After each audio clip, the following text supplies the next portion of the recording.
31 जुलाई 2025 भारत का वो काला दिन जिसने सिर्फ गुरु और शिष्यों का ही अपमान नहीं किया जो सड़क पर अपने इंसाफ के लिए उतरे थे, बल्कि उस भविष्य को भी धूमिल करने का काम किया जो कल चलकर हमारे भारत को एक नई राह पर लेकर जाते। जो लोग शिक्षकों पर लाठी और डंडा बरसा रहे थे वो इस बात को भूल गए थे कि अभी जिस जगह पर हम हैं उस जगह पर हम कभी नहीं होते अगर इन शिक्षकों के द्वारा हमें पढ़ाया नहीं जाता।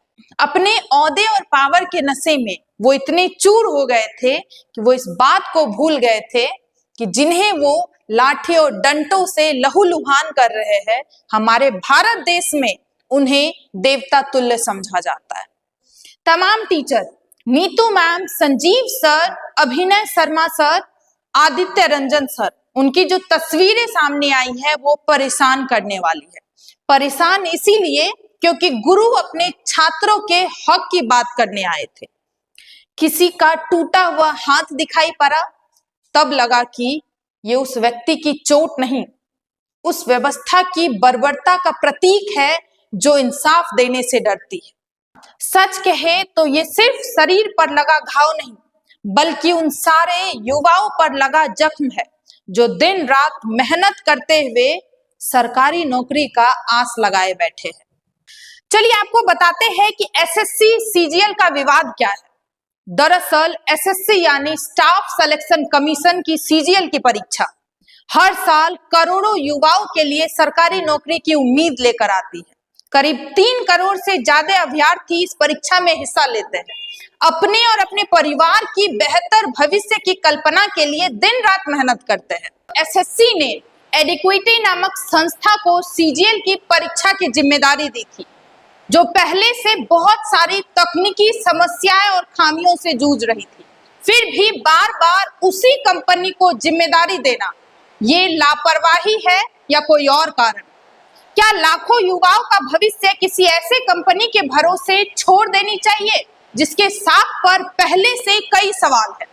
विद्यार्थियों ने अपने मांगों को स्पष्ट किया, जो एक पारदर्शी और निष्पक्ष एग्जाम के व्यवस्था के तरफ एक कदम था। विद्यार्थियों की पहली मांग थी एडिक्विटी पर प्रतिबंध। इसकी तकनीकी खामियों के कारण छात्र कह रहे हैं कि इसे हटाया जाए। दूसरी शर्त, परीक्षा और परिणाम की तारीख तय की जाए। तीसरी शर्त, नॉर्मलाइजेशन की प्रक्रिया को पारदर्शी रखा जाए। चौथी शर्त, परीक्षा के प्रश्नों का उत्तर उचित हो। पांचवी शर्त, नियुक्ति में तेजी की जाए, पुरानी बहाली के कारण नए बहाली को ना रोका जाए। छठी शर्त, वेटिंग लिस्ट जारी की जाए। सातवीं शर्त, परीक्षा केंद्रों पर पहुंचने में सुगमता हो। आठवीं शर्त, केंद्रों पर प्रशिक्षित कर्मचारियों का मांग। नवीं शर्त, तकनीकी खामियों का अंत हो। अब ये कोई ऐसी मांग नहीं है जिसे पूरा करना संभव ना हो।